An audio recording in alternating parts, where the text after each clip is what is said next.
When I get questions like this, it is clearly all the person is trying to do is get eyeballs or YouTube video views on their YouTube channel. That's all they're after. This person doesn't want to know what is this. They want me to copy it like I just did. They want me to open a new tab like I just did. And they want me to play this video like I just did. But I'm pretty deliberate about this. I will not play this video for more than 10 seconds. Boom, 5's all they're getting. I'm hitting the X. Now, why do I do that?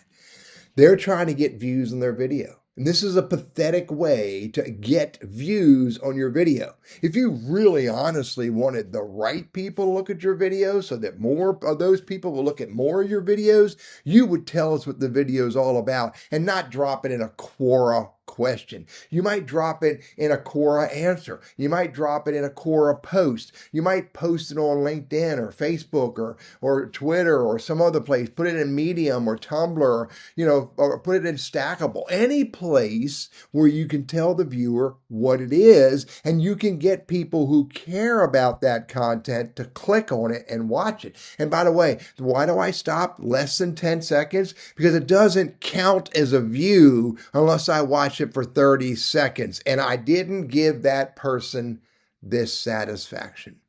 If you want your videos to be seen by more of the right people, be a little bit better and do it the right way. And don't use Quora Questions to hope that somebody will play it for at least 30 seconds. That's pathetic.